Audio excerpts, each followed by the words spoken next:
I'm Olivia, the Health First Colorado member you met in the last video. Even though I have the same rights as anyone else, I may sometimes decide to limit my rights, to do what is best for me.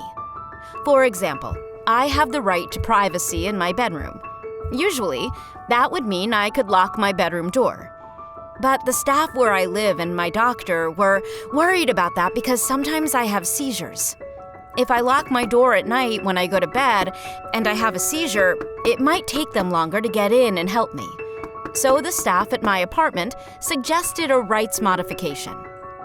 A rights modification is a limit on one of your rights. In my case, the limit is that I do not lock my bedroom door. It is up to me whether to limit my rights.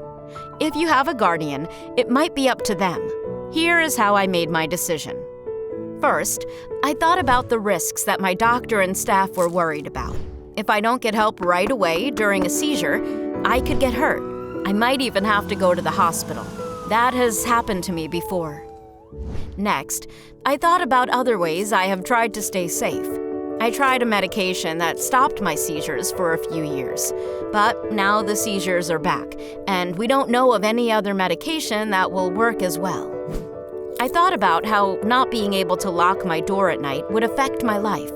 I would have less privacy because I could not lock people out, but I would still have some privacy because I could still shut the door. My housemates and staff would always have to knock and wait for me to say, "Come in," except if it sounded like I was having a seizure.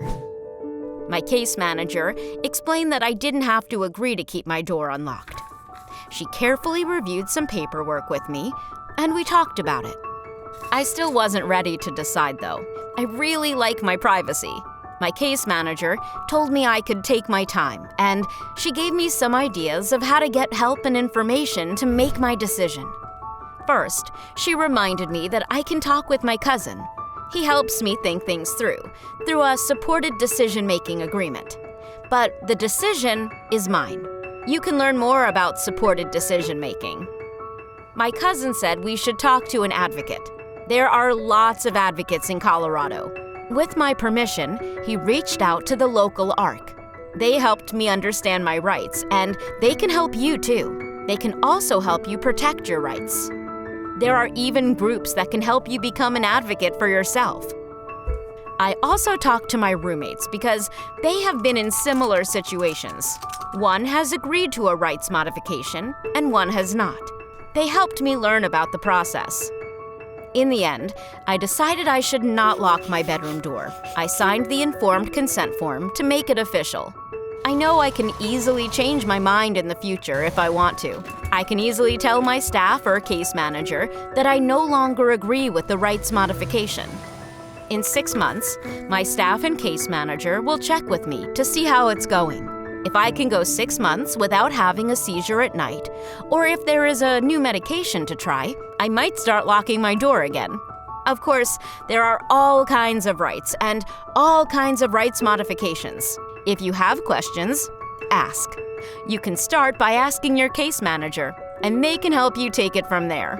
If you think staff are violating your rights, you can discuss that with your case manager.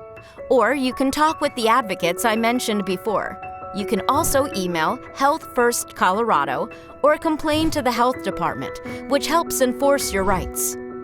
Check out the links and email address shown here, or go to co.gov/HCPF/rights resources to review all your options.